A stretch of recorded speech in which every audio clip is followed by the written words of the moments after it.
गोलियों की जिसने आवाज सुनी हो और जो बच्चों को लेकर किसी प्रकार से सुरक्षित निकलना चाहते हो और उनसे उसी वक्त आप उनके भय का दोहन करके 60,000 से 80,000 रुपए का अगर किराया वसूल रहे हैं तो यह आपकी मरी हुई नैतिकता का प्रत्यक्ष प्रमाण है। महोदय, यह केवल एक घटना नहीं, बार बार ये पैटर्न दिखाया जाता है, देश में दिखता है। जैसे देश में कोई प्राकृतिक आपदा हो, बाढ़ हो या सुखाड़ हो, तो ऐसी दुर्घटना हो, संकट के समय जब लोग किसी क्षेत्र से निकलना चाहते हैं तब डायनेमिक प्राइसिंग के नाम पर टिकट कई गुना महंगे हो जाते हैं और मतलब जितना अधिक डर उतना अधिक दोहन। बाढ़ में राशन, तेल, पानी और खाद्य पदार्थों की कीमतें बढ़ जाती हैं।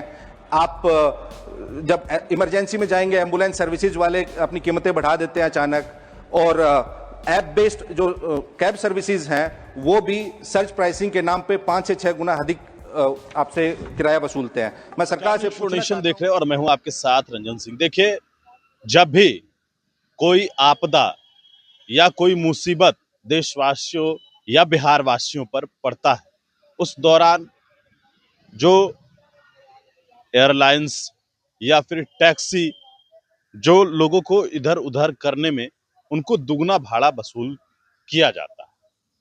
यानी आपदा में शुद्ध रूप से वह अवसर ढूंढते हैं। इसी तरीके का सवाल जो है वो सदन के भीतर राष्ट्रीय जनता दल के राज्यसभा सांसद संजय यादव ने उठाया। दरअसल जो आपदा के समय में अवसर तलाशते हैं उनके लिए एक ऐप बनाने की मांग सदन के भीतर भी उन्होंने किया है।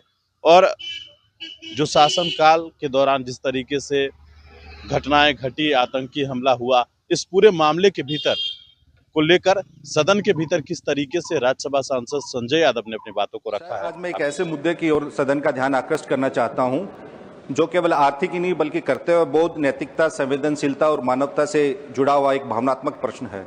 महोदय, हम सब लोगों को याद होगा कि प्रधानमंत्री जी ने एक स्लोगन दिया था, आपदा में अवसर। लेकिन आज ये नारा इतना घातक रूप ले चुका है, इसके मैं कुछ उदाहरण देना चाहता हूं। महोदय, जब देश पे किसी प्रकार का संकट आता है या कोई आतंकी हमला होता है, प्राकृतिक आपदा होती है या किसी प्रकार की दुर्भाग्यपूर्ण घटना होती है देश में, तो उस समय देश के नागरिक पहले से ही भय, पीड़ा, दर्द और एक असुरक्षा के भाव में जी रहे होते हैं। लेकिन दुर्भाग्य से उसी वक्त कुछ कंपनियां, विशेषकर एयरलाइंस कंपनियां और कुछ निजी परिवहन सेवाएं इस संकट में इस आपदा को मुनाफे के अवसर में तब्दील कर देती हैं और यह दुख को शुद्ध रूप से अवसर तलाशने की एक निर्मम और निर्दयी मानसिकता है। मैं आपका ध्यान पहलगाम की आतंकी घटना की तरफ आकृष्ट करना चाहूंगा। जब ये हमला हुआ उस वक्त पूरा देश इस घटना से चिंतित था, सहमा हुआ था, लोग डरे हुए थे, पर्यटक वहां से बाहर निकलना चाहते थे। लेकिन उसी वक्त निजी एयरलाइंस कंपनी ने, जो लोग श्रीनगर से दिल्ली आना चाहते थे, 6,000 से 8,000 रुपए की टिकट का प्राइसिंग था, लेकिन अचानक से उसी वक्त वो 60,000 से 80,000 रुपए हो गया। महोदय, गोलियों की जिसने आवाज सुनी हो और जो बच्चों को लेकर किसी प्रकार से सुरक्षित निकलना चाहते हो और उनसे उसी वक्त आप उनके भय का दोहन करके 60,000 से 80,000 रुपए का अगर किराया वसूल रहे हैं तो यह आपकी मरी हुई नैतिकता का प्रत्यक्ष प्रमाण है।